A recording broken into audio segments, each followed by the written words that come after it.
We're going to dive into the stats and the free agency because they didn't really do a lot this offseason, a whole lot. What are your thoughts here on the Seattle Seahawks? They're a team that can go as far as Russ is allowed to take them. And the reason I say allowed is, will Pete Carroll pull the reins back again?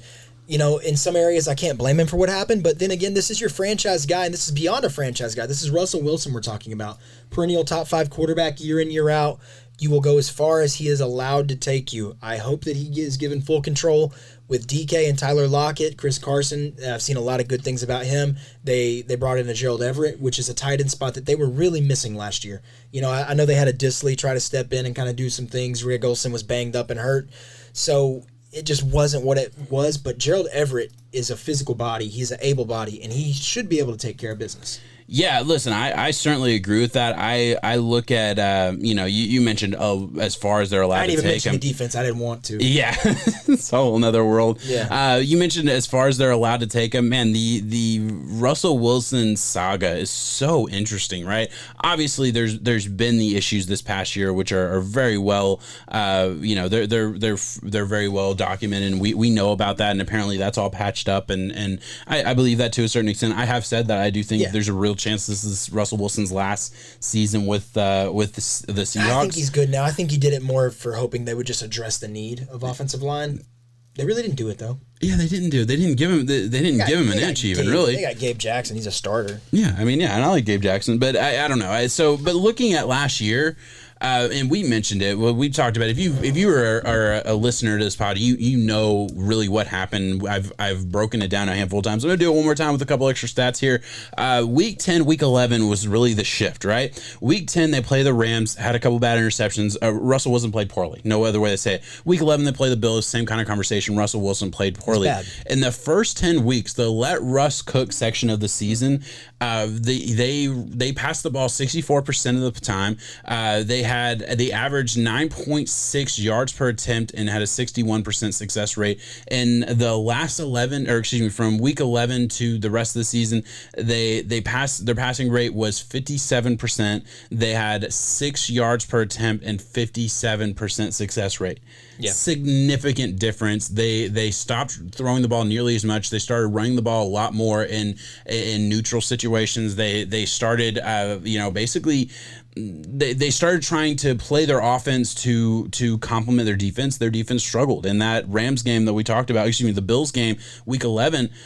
Russell Wilson, there were some turnovers and things like that, and the defense couldn't stop anything. I believe they gave up like 44 points, and that is not the type of football that Pete Carroll wants to play. He can't get his mind around that.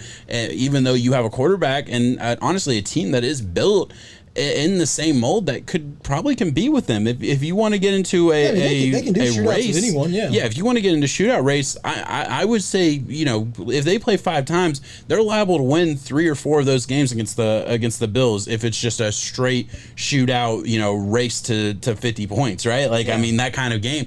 They're liable to win those battles. Russell Wilson can do that. They lost it this time against Josh Allen, but that was on the back of a couple, I believe there was a lost fumble. There was a couple interceptions. There were some issues there, but it's just so interesting to see how they switched from the first half of the season to the second half. They really put Russell Wilson in a bind. They put training wheels back on him essentially, and the season struggled because of it. Yeah, it's what led to them fizzling out and the Rams being able to beat them with a John Walford, what was his name? Yeah, John Walford, yeah. Yeah.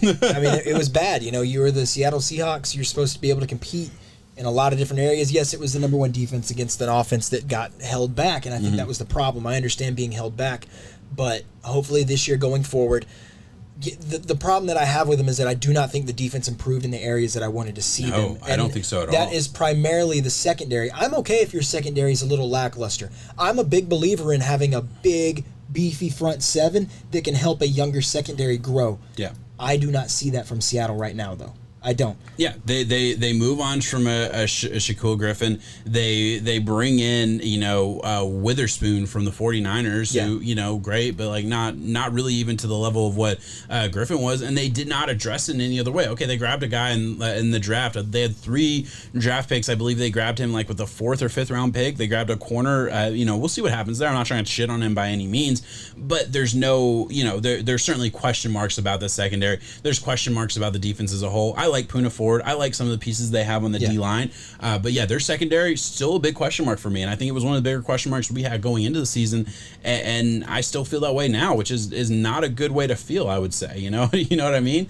Just looking at the additions and losses here, and again, as I've said throughout this pod, this particular graphic is an older graphic, so if we're missing something here, I do apologize, but we made this right after free agency, so if there's late additions, we didn't get it all. But lost some pieces here, and they added, I said Witherspoon, as I said, but really nowhere else on that defense did they really address in free agency. No, and they were getting tore up on the passing game, man. Mm-hmm. When it came to first down passing yardage allowed, they were I think they were 30th on that. Then it came down to third down passing yardage allowed too. They just could not get off the field when it mattered most, and it was bad. It affected their overall defense. Yeah, I believe that it's the same. I could say the same thing for Atlanta whenever we get to that team. Their rush defense was good because their pass was so bad, and not even saying that their rush defense was good. It's just statistically good because statistically it looks good. Yeah, rushing. Yeah, their rushing yards. It says fifth. No, it wasn't fifth because they were the fifth best. It was fifth because they were the 31st worst at passing yards. And if you can run and pass on a defense, you're going to pass on them, right? Exactly. So I absolutely agree. This team right now is going to have to run through their defense. And it's crazy. Like, we're saying all these negative things. We're talking all this thing. Yeah. But at the end of the day, a very good team.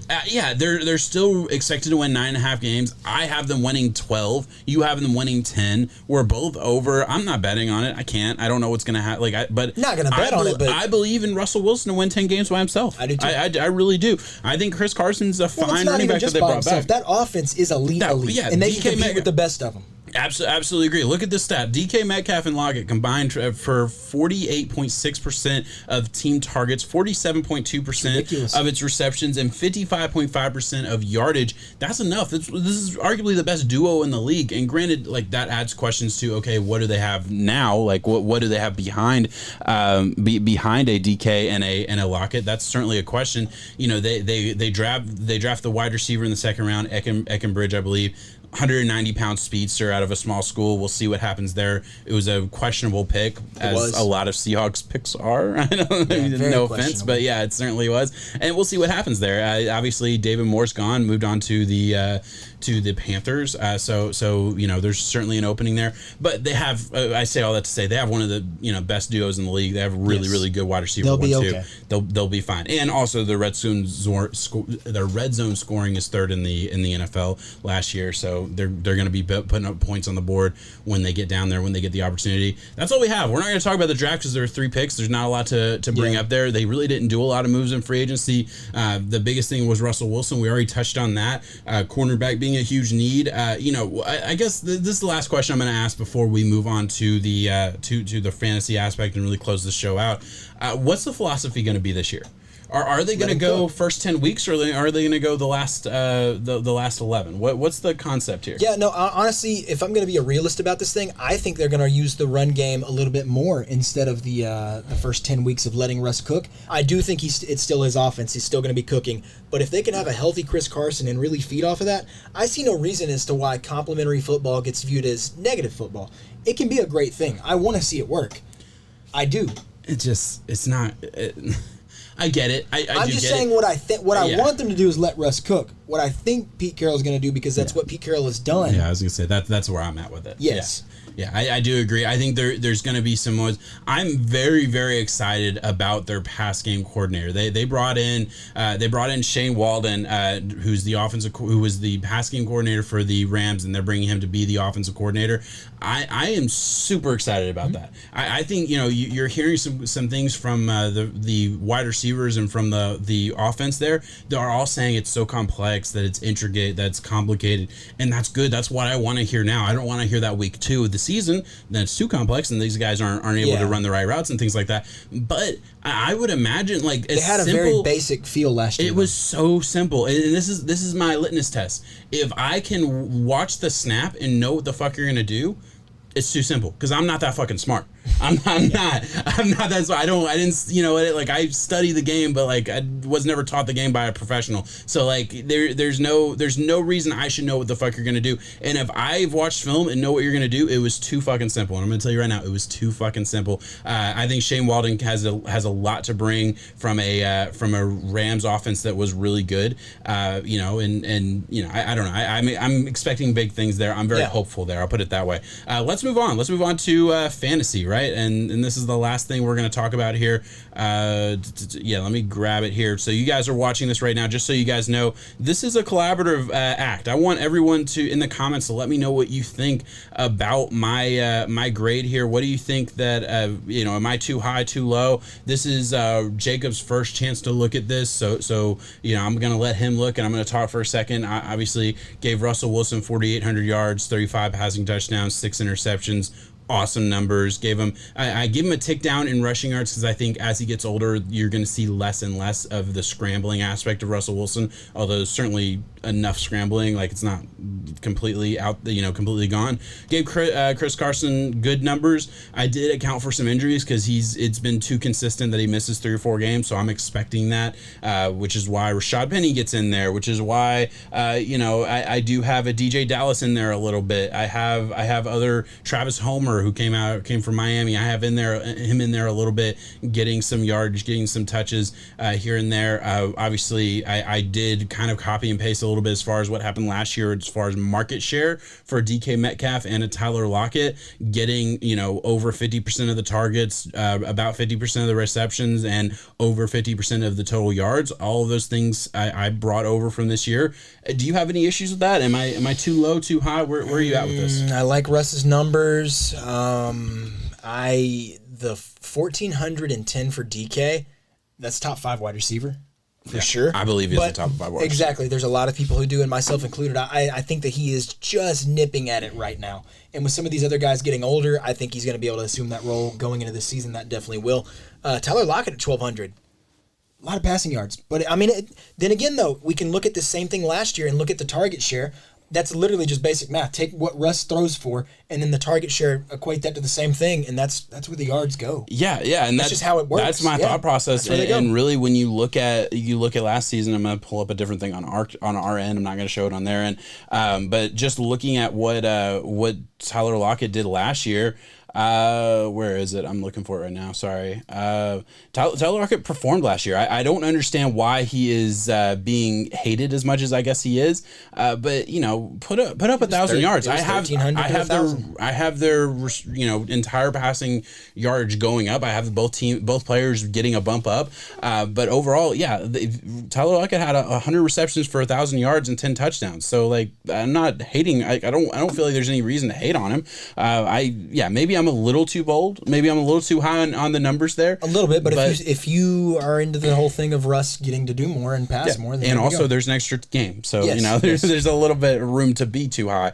I certainly think I certainly did kind of go into it with that mindset. As much as maybe I have questions on what they're actually going to do, I did go into it with the mindset that Russell Wilson's gonna utilize the pass game coordinator from the Rams. That offensive coordinator is going to come in and bring a different spice and really utilize Russell Wilson's talents and maybe bring another level.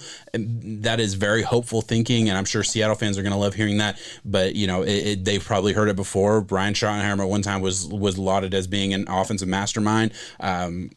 He wasn't. So we'll see what happens there. Certainly been wrong before. We'll be wrong again. I don't know. Looking at this, I'm automatically thinking maybe I should adjust down a little bit the yards for the wide receivers. But other than that, like, I don't hate anything that I'm seeing just as like getting a second pass at it after doing it last night. What about you? Do you give me something you absolutely hate? That I absolutely hate. Yeah. Make one up if you can think of it. I was just looking at Gerald Everett, so let me compare that to the Tyler Higbee thing. I would want that flipped. Gerald Everett, I don't know if Russ is going to be using him as much. If we see a 1,400 and a 1,200 from these two, Gerald Everett sitting at 700 yards and 5 touchdowns right there. Yeah, I look back to the Rams. I would want to see Higbee in that spot. I think that the way that team uses their tight end versus what Seattle does with theirs.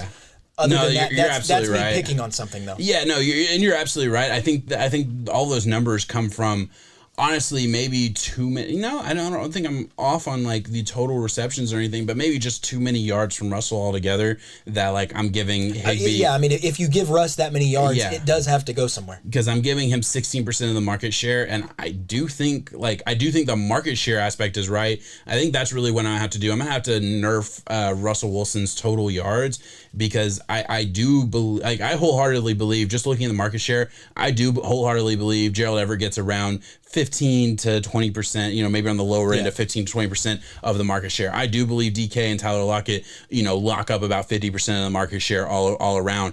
So in this example, that puts them at these numbers. I think I just need to nerf a little bit of what the total numbers are going to be and be more realistic with how much they're really going to ask Russell Wilson to throw the football. But I don't think it's that far off, though. I really don't. Yeah. So I'll adjust it a little bit. We'll look at it. That was fun. See, that's what I wanted from this process, to really kind of dive into and see, okay, what am I missing? What am I too high on? What am I too low on? Things like that. I think that's a lot of fun. I think this time of the year, embrace collaboration as much as possible with rankings and things like that. And I also have always liked the idea of being as open as we can with our audience. And as we're growing our audience, I want to take every opportunity I can to do that. So I hope you guys appreciate that.